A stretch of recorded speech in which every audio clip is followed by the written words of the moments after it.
예, 오늘은 제가 그 멤버십 하는 회원분들에게 그 확률을 높일 수 있는 여러 가지 기술적 분석을 소개해 드린다고 했는데요. 오늘은 장대항공 공개 영상으로 좀 말씀을 좀 드려보도록 하겠습니다. 뭐 이외에 이제 디테일한 것들은 뭐 밴드에다 제가 업로드 드리거나 아니면 영상으로 따로 또 제작해서 올려드리도록 하겠습니다. 오늘은 장대항공입니다. 흔히 다른 채널이나 유튜브에서 말하는 장대항공이 아니라 오늘 장대항공 완전 뽀개보도록 하겠습니다. 장대항공. 이게 왜 중요하냐면요. 2025년도에 앞으로 장대항공이 종종 많이 나올 것으로 예상이 되기 때문입니다. 장대항공이 어떤 특징을 갖고 있고 어떻게 해석을 해야 되는지 단순히 책에 나온 거나 겉핥기가 아니라 정말로 내가 투자에 도움이 될 수 있는 방법으로 좀 말씀드리도록 하겠습니다. 장대항공은 가장 중요한 점이 전날과 비슷한 시점에서 시작가가 시작이 되고요. 장중에 주가가 올라가면서 그대로 마감을 하는 것이 장대양봉입니다. 장대양봉이라고 하는 건 가장 중요한 거는 오늘 많이 올랐다 라는 의미도 있지만 그보다 더 중요한 거는 장중에 올랐다. 이게 가장 포인트입니다. 장중에 올랐다라는 것은 결국엔 뭡니까? 거래량이 많이 실렸다라고 표현을 할 수가 있어요. 장대항봉은 왜 중요한지를 먼저 설명을 드려보면은 장대항봉은 상승의 시그널입니다. 그런데 이거를 잘못 사용하면은 급락을 면치 못할 수 있어요. 왜 그런지. 보통 장대항봉은 내가 보유하고 있을 때 힘을 발휘해요. 보유. 종목을 내가 보유하고 있었는 장대항봉이 나온 거예요. 그런 건 좋은 거예요. 그런데 장대항봉을 보고 내가 투자에 섣부르게 들어간다? 그런 것들은 하루 이틀만 해도 10% 20%씩 물릴 수가 있다는 거예요. 장대항봉 기준은 뭐냐? 그거는 종목마다 다르지만은 5% 올라가고 장대항봉일 수가 있고요. 10% 올라가고 장대항봉일 수가 있어요. 왜냐면은 시가와 종가가 중요하기 때문에. 그런데 장대항봉은 여러분 지금 보시는 것처럼 여기 보시는 화면은 환미반도체인데요. 23년도에 주가가 얼마큼 올라갔냐면은 1년 반 동안에 그 18배, 19배 올라갔어요. 자, 여기서 이렇게 놓고 봤을 때는 우리가 눈에 보이는 장대항봉 몇 개인가요? 한번 세볼까요? 하나, 둘, 셋, 넷, 뭐 다섯, 뭐 여섯, 뭐 일곱, 요 정도 되겠죠? 예. 하루에 1년에 200거래일 정도 주식장이 열립니다. 1년 반이면은 300거래일이죠? 300거래일 중에 10개도 안 나와요. 실질적으로는 한 달에 한 번도 나오기 어려운 것이 이 장대항봉입니다. 근데 우리 왜 이걸 공부해야 되냐? 어떤 중요한 변곡점이 되기 때문이에요. 장대항봉이 나왔을 때 중요한 해석을 할 수가 있다. 자, 왜 그러냐면 장대항봉이 나온다는 건 어떻습니까? 다 거래량이 이렇게 급증하게 해서 나옵니다. 그렇기 때문에 장대항봉이 나왔을 때 거래량은 누구보다도 해석하기가 중요합니다. 그래서 장대양봉이 나왔을 때는 첫 번째로 장대양봉의 중심을 그어보세요. 장대양봉 중심이죠. 이 장대양봉의 중심을 그었을 때 여기서부터 여기까지의 거래량과 여기서부터 여기까지의 거래량이 있는데 보통 같지 않고 이 후자 쪽 요 부분의 거래량이 상당히 많이 터집니다. 왜냐면은 요때 포착이 안 되고요. 신호가 요때 개인들의 신호가 포착이 되기 때문입니다. 장대양봉이 나왔을 때는 항상 뭘 봐야 되냐면은 장대양봉이 장중에 어디까지 눌림이 나오냐가 중요합니다. 자, 오늘 같은 경우에도 한미반도체인데 15분봉으로 봤을 때 장대양봉이 어디서 나왔죠? 여기 보시는 것처럼 15분 안에 다 나왔습니다. 15분 안에 다 나왔고 얘가 눌림이 어디까지 나오나를 봐야 되는데 보통 기본적으로 세력이 마음 먹고 매수한다고 가정했을 때 주가를 모아간다 했을 때 이 장대양봉의 중심선까지 내려가는 것까지는 어느 정도 허용이 가능합니다. 여기 밑으로 빠졌을 때는 그거는 어떻게 보면은 가짜 장대양봉이라고밖에 볼 수가 없습니다. 제일 중요한 것은 해석할 때 장중에 이렇게 장대 양봉이 나왔을 때 가장 첫 번째 포인트는 거래량입니다. 그래서 거래량이 전날 대비 또는 평균 5일 평균 대비 얼마큼 더 많이 나왔는지 그걸로 진짜 가짜를 좀 우리가 좀 구별을 하고 장대 양봉이 나왔을 때 우리가 매수를 하게 되면 어떤 현상이 발생을 하냐면은 이런 식으로 대부분 물리게 돼요.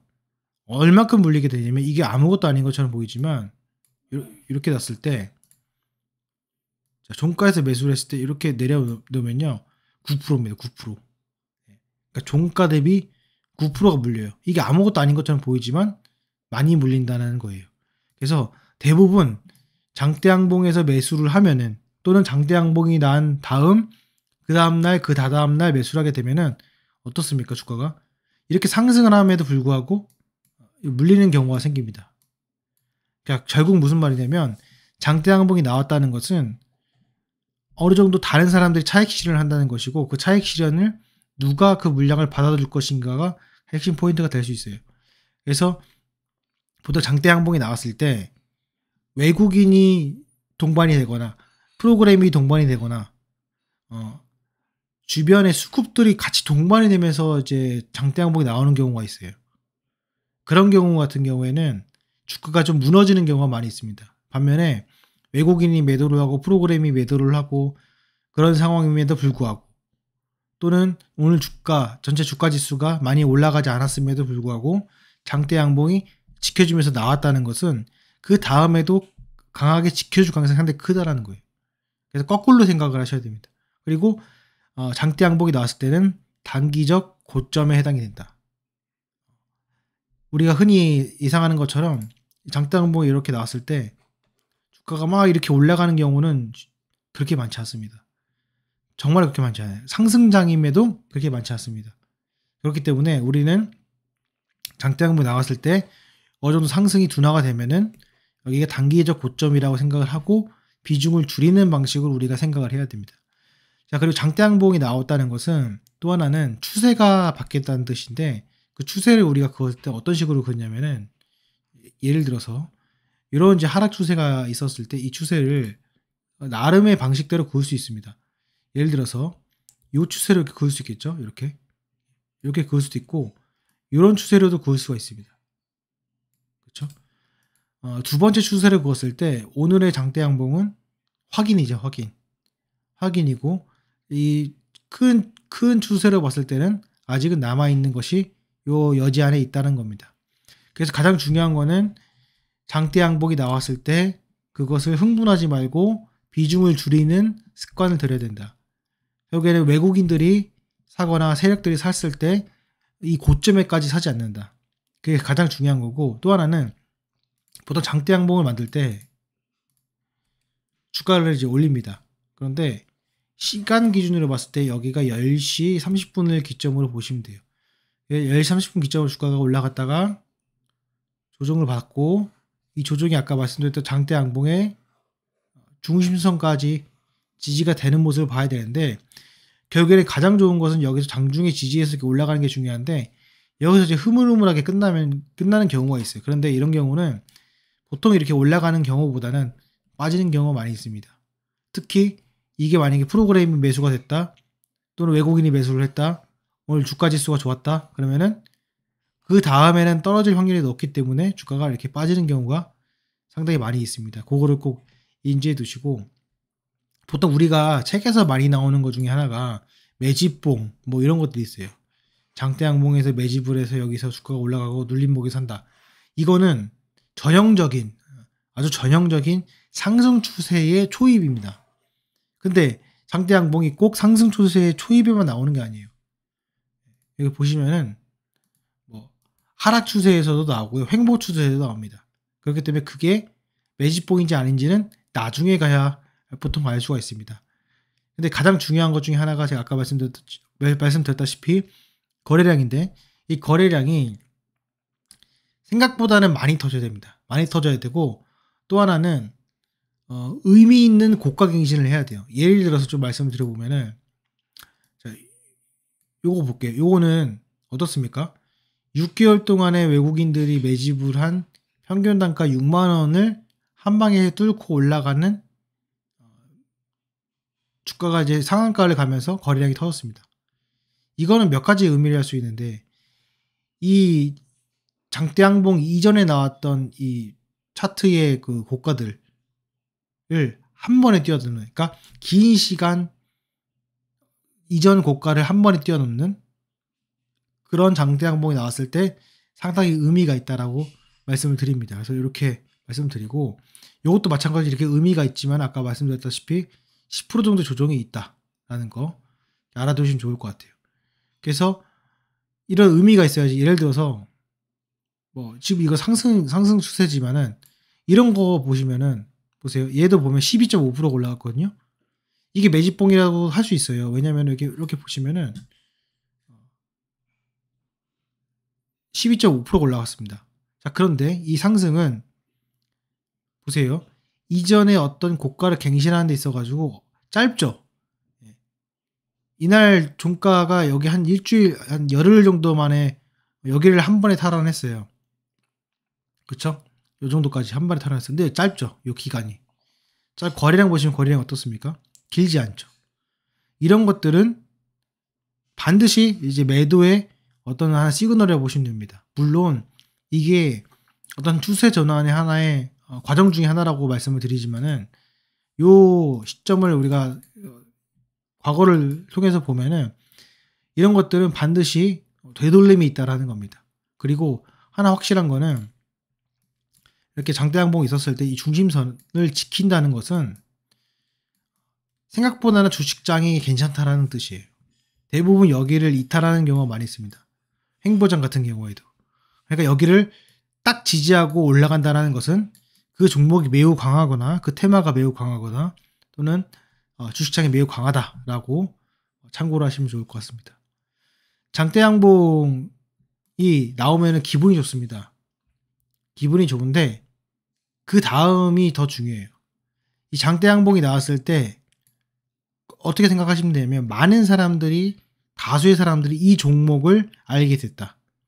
이 종목에 관심을 갖게 됐다. 그 뜻은 대중들이 이 종목을 주목하게 됐다 라는 거고, 그 주목하는 이유가 나왔을 때는 반드시 단기 고점에 해당이 됩니다. 근데 그 이유가 나오지 않았다라는 것은 추가적인 상승 여력이 있다라는 것을 꼭 인지를 해두시고 접근하시면 좋을 것 같습니다. 자, 그리고 장대양봉이 이전에 의미 있는 것을 넘었다는 것이 왜 중요하냐면은 오늘 같은 경우를 보면은 요게 지금 장대양봉 한 번, 두 번, 세 번이죠. 요 세 번 만에 이 과거에 어디 위치까지 지금 먹을 수가 있냐면은 여기까지죠. 9월 달까지. 9월 초까지 이걸 먹었어요. 그 뜻은 이때 기준으로 봤을 때의 거래량보다 지금이 훨씬 더 많이 나와야 되거든요. 네, 더 많이 나오고 있죠. 이쪽이. 그래서 이런 것들을 우리가 거래량까지 파악을 하시면서 접근하시면 좋을 것 같습니다. 추가적으로 이거는 뭐 단순히 장대양봉만 가지고 말씀드릴 것이 아니라 복합적으로 말씀을 드려야 되는데 그 내용은 제가 나중에 또 영상으로 업데이트 드리도록 하겠습니다. 추가적으로 궁금한 사항 있으시면은 댓글 달아주시고요. 도움이 되셨다면 구독, 좋아요 눌러주시면 감사하겠습니다. 마지막으로 이 분봉에서 장대양봉을 보는 것 중에 하나는 15분봉, 30분봉 요 정도까지. 60분봉은 너무 길거든요. 그러니까 30분봉 정도까지만 참고하셔가지고 접근하시면은 우리가 보는데 큰 도움이 되지 않을까 생각이 들고, 이렇게 아까 말씀드린 것처럼 10시 반이 됐음에도 불구하고 여기가 밑으로 빠지지 않는다는 뜻은 이만큼을 대놓고 매집했다는 뜻이에요. 그렇기 때문에 추가적인 상승도 기대할 수 있다라는 거 참고하시면 좋을 것 같습니다. 예, 마치도록 하겠습니다. 감사합니다.